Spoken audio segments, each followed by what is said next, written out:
Imagine a world where your net worth isn't just a number, but a ranking on a global leaderboard. In this high stakes game, standing still means falling behind. Even a slight dip in your fortune can see you being overtaken by another billionaire. This perpetual race fuels a senseless pursuit of more wealth, not necessarily for luxury or comfort, but to maintain your status and your influence. This is the world that a billionaire lives in. You ever wondered why billionaires who already have more money than they could ever spend are still obsessed with making more? Why do billionaires fight so hard for tax breaks? They lobby very hard against paying fair wages, and they just keep stacking wealth like it's some kind of high score game. Well, it turns out there's a whole psychology behind it. So let's try to break it down a little bit. You think that once you're a billionaire, you're all set, right? Not exactly. Many of the ultra rich live with a kind of status anxiety, a fear of losing their top spot in the financial food chain. In billionaire circles, wealth isn't just about comfort, it's about power and influence and prestige. The second they stop growing their fortune, somebody else, has got to move up, got to move past them. So let's take Elon Musk and Jeff Bezos, for example. These guys aren't just running companies, right? They're in a continual competition, an ongoing competition to be the richest, the most powerful, the biggest names. It's not about money itself, it's about what that money represents. And here's a wild fact. Research shows that the wealthier you get, the less empathetic you tend to be.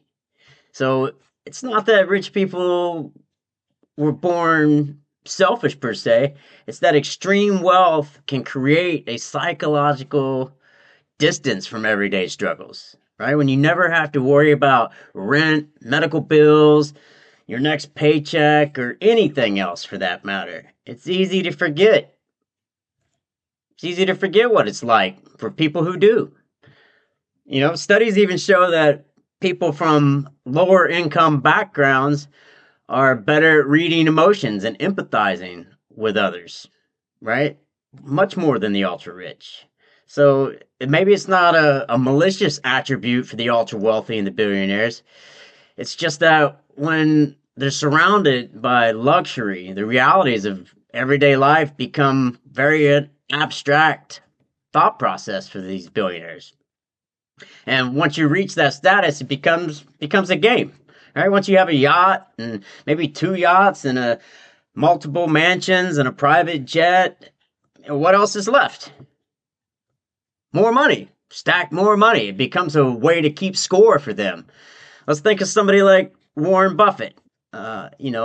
Despite being one of the richest people on the planet, he still lives in the same house he bought in 1958. Why is that? Because for him, it's never about spending. It's about the thrill of making the right moves, the thrill of stacking more billions on billions. It has nothing to do with, how many cars and houses and luxury items that he could buy. That was never his goal. So, this helps explain why billionaires who have more money than they could ever possibly spend, right? Let's not forget just what 1 billion is. 1 billion is 1,000 millions, right? You think those billionaires who make all their money in society would be happy to contribute more to it, right?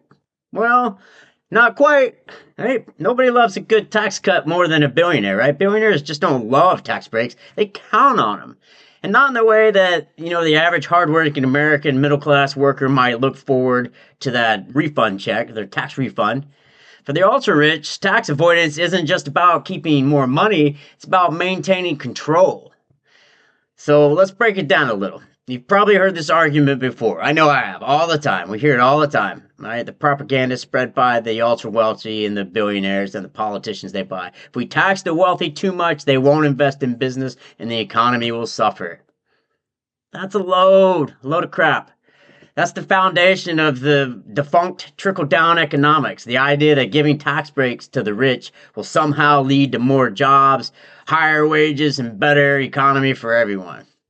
Now, here's the thing. It doesn't work. It does not work. Decades of data show that when the rich get tax cuts, they don't magically reinvest in workers. Instead, they stockpile their wealth, buy back company shares to increase their own profits, and find new ways to pay as little as humanly possible in taxes. Right? They don't want to give their fair share, even though it's the system that enables them to make so much money to begin with.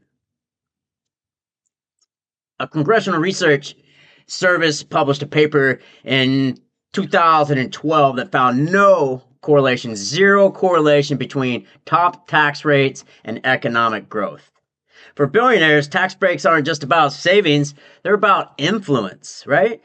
The less they contribute, the more leverage they have over the government policies and workers' wages and global markets.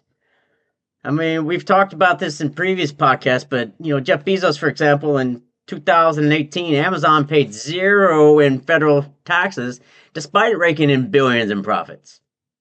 How is that right? They used the roads and all the things, right? Not only that, but they received a $129 million rebate. How, you might ask? By taking advantage of tax loopholes, deductions, and government subsidies, right? Welfare for the rich that favor massive corporations. Bezos isn't alone. They're all doing it. They're all doing it, guys. Warren Buffett has openly admitted that he pays a lower tax rate than his secretary. The ultra-rich structure their wealth in a way that avoids traditional income taxes using stock options, offshore accounts, shell companies to keep as much as possible. They're rigging the system in their favor so they don't have to pay their fair share. Now let's talk about billionaires, right? And how they keep these tax breaks in place. We already know the answers, right? Lobbying. The wealthiest Americans pour millions and millions and millions into political campaigns, funding candidates who promise to keep their taxes low. Right? These politicians are bought and paid for. Look at where they're getting their money from. Ever wonder why tax reform is so hard to pass? It's because billionaires have an army of lobbyists ensuring laws are written in their favor. And they're buying up the politicians to make sure that they pass them. All right, let's look at the 2017 tax cuts, for example. They were sold to people as being beneficial to the middle class.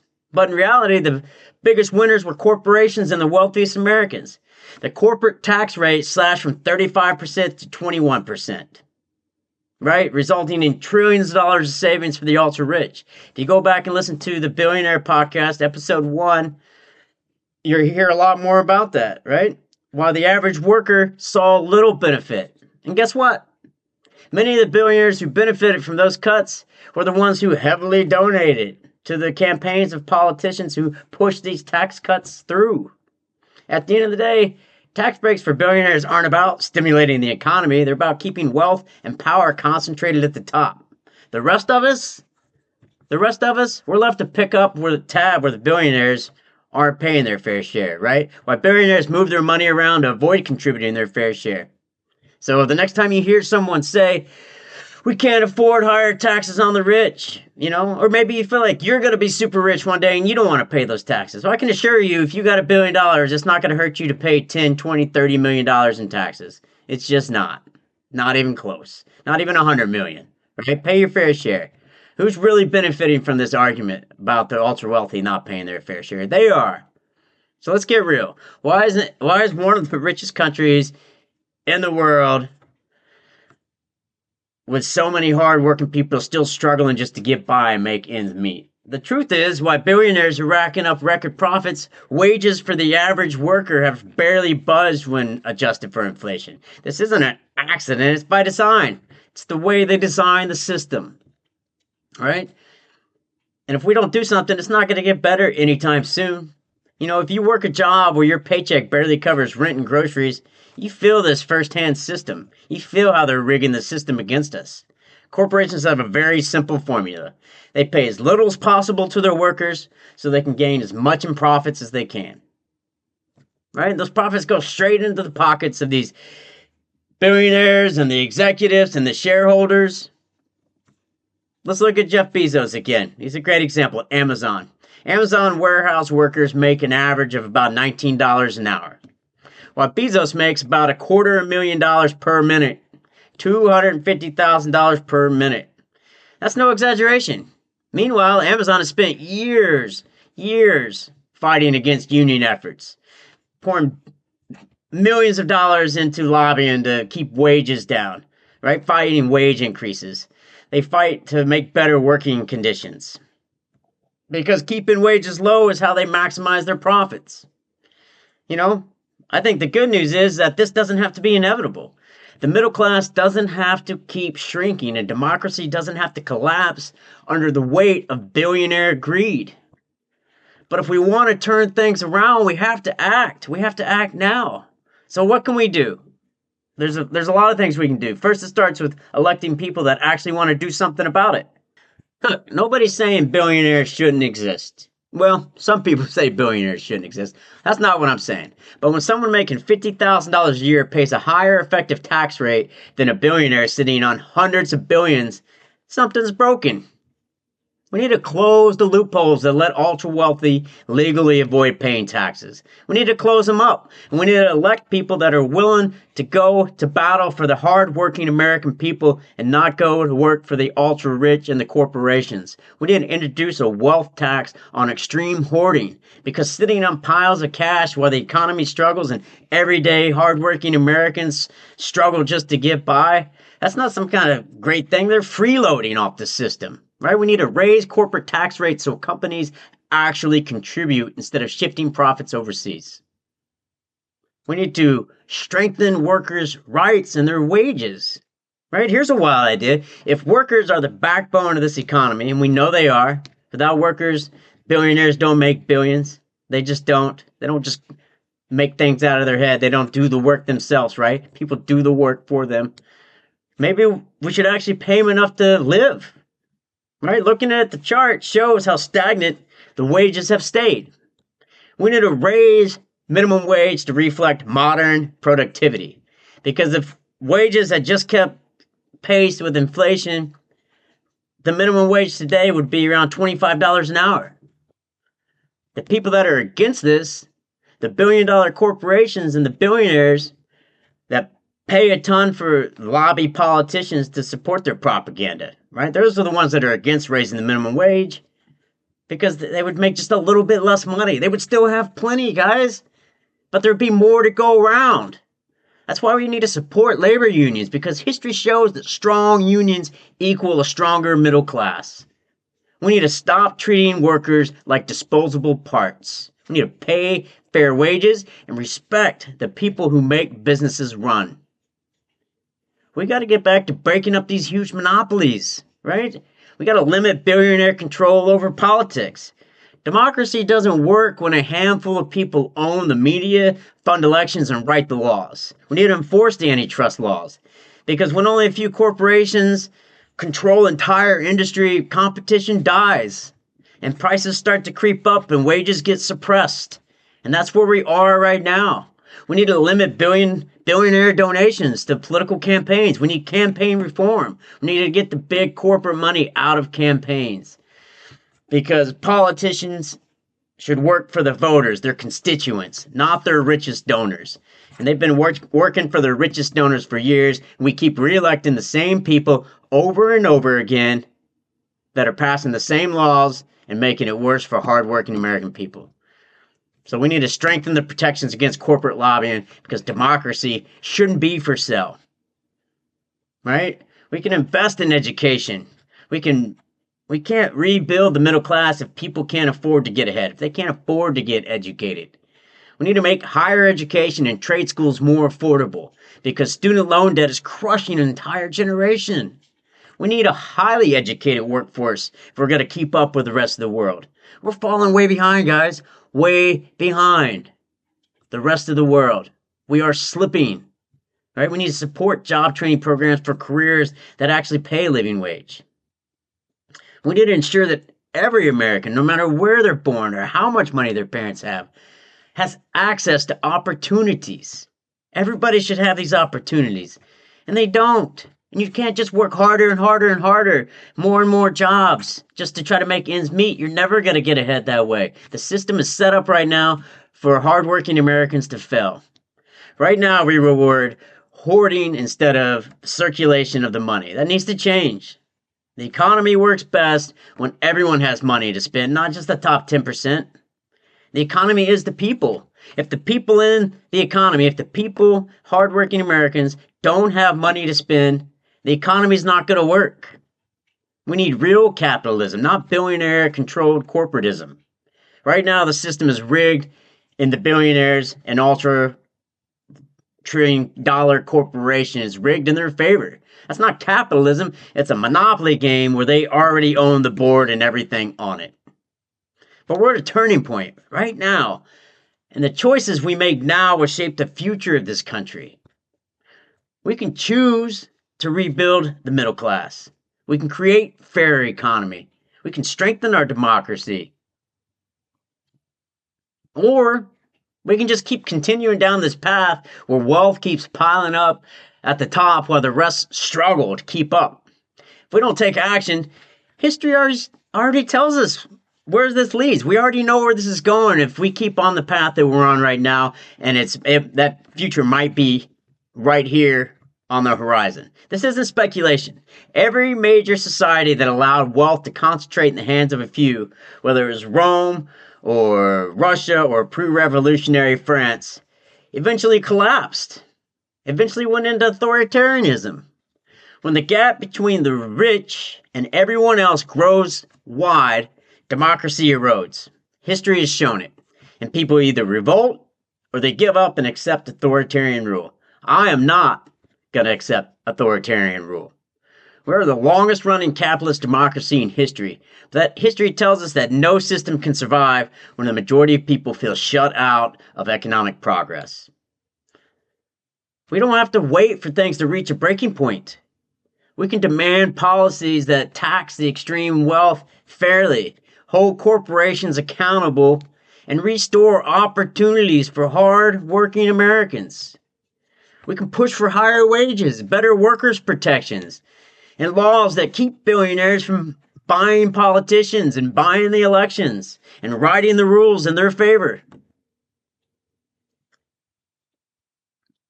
These are choices that we can make, but only if enough people are willing to speak up and push for change. You have to be willing to look at where your politicians' money's coming from. You have to look at their voting record, not just what they're saying on the campaign trail. Let's look what they're actually voting for, where their money's actually coming from. That'll give you the answer. All right? The economy isn't broken, it's rigged. And anything that has been rigged can be unrigged, but only if we refuse to accept the idea that this is the way things just have to be. Right? You need to talk about it. Ask the hard questions, because if we don't, the future won't look anything like the democracy and capitalism we grew up believing in. Right? If you work hard, you can make it. You can make something of yourself. You can get there. It's just not that way anymore. Right? Are we going to step up before it's too late? We have to. So you might be asking, what can I do? What can I do? That's a great question. So my first challenge to you is to get your information from multiple sources that do not include CNN or Fox News, right? Or if there's information that's gone viral on social media and you think, oh, that's crazy, go look that up and make sure that it's true, or get the full story. Go search out independent news sources, right? Here's a few that you're going to find that have continually been on the most unbiased list: Associated Press, NPR, BBC, PBS NewsHour. They do a good job. They do a good job. Are they perfect? No, but they do a much better job than the other two that I mentioned. Okay? You need to go out and vote, not just for the president, not just for federal elections, but paying attention to voting at every level of government, getting involved. A lot of the decisions that impact your wages, your health care, and the cost of living don't come from Washington, D.C. at all. They happen right there in your state, in your city. You got to get out and vote. Pay attention to who those folks are. They're having an impact on your life, whether you know it or not. And billionaires know this, and this is why they spend a ton of money influencing local politics as well. So pay attention to where politicians are getting their money from. You can find it. Just hit the search engine of your choice and find out where their money's coming from. We need to support policies that raise wages and protect workers to ensure ultra wealthy pay their fair share, which means electing individuals that are going to fight for that. We need to demand an economy that rewards hard work and not just wealth that you have. If your representatives aren't listening, vote for new ones who will. If your representative is continually voting against your interest and pushing an agenda that doesn't match up with what you need, don't vote for them. We need to support organized labor too. Unions built the middle class, right? By securing fair wages and benefits, right? Whether you're in a union or not, supporting workers' rights helps level the playing field for everybody. Where you spend your money is important. It matters. Support businesses that treat workers fairly and call out corporations that exploit labor, right? If the company's not putting the message out you enjoy, try to avoid them. Try not to spend your money there. It will make an impact. It might take some time, but it will make an impact. Hold them accountable with your wallet, your voice, and your vote. Billionaires thrive on people being too busy, too discouraged to fight back. Having conversations with people and sharing information, breaking down myths about the economy, help people come together and see the bigger picture so we can all look behind the curtain and see it. It's right there, guys. You can see it. We gotta look, right? We gotta unrig this system. This isn't just about saving the economy. It's about preserving democracy itself. If we want a future where hard work actually pays off, where people can afford homes and health care and have a good life, where democracy isn't just a tool for the ultra-rich, then we all have to step up. Everybody has to step up and do your part. We all have to fight back. The question is, will we? Will you? The future of our country doesn't have to be decided by billionaires alone. We need to decide it by the millions and millions of hardworking Americans who are going to show up, speak out, and refuse to accept a system that only works for the wealthiest few. The erosion of the middle class isn't just some economics issue. It's a direct threat to democracy and the American way of life. But the future isn't set in stone, right? We have the power to change course. We can do it. We can demand policies that rebuild economic opportunities, hold corporations accountable, and restore balance to a system that is dangerously lopsided. We are right there on the edge, guys. We can refuse to let wealth dictate the rules of democracy. The question isn't whether change is possible. It's whether we're all willing to come together and fight for it. This isn't about Democrat, Republican, Green Party, Independent. It's about the fight for the hardworking Americans versus the billionaires, versus the ruling class. We got to step up.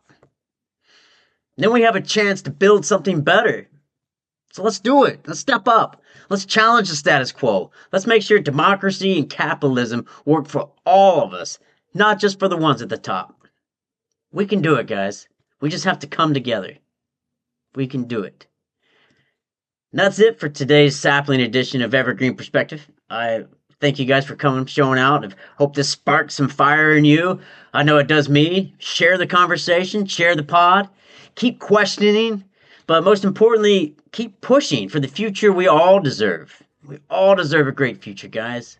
And we can get it if we stay together. So until next time, stay engaged, stay informed, get out there, get involved, get in the fight. All right, but most importantly, take care of yourself and take care of each other. See you next time.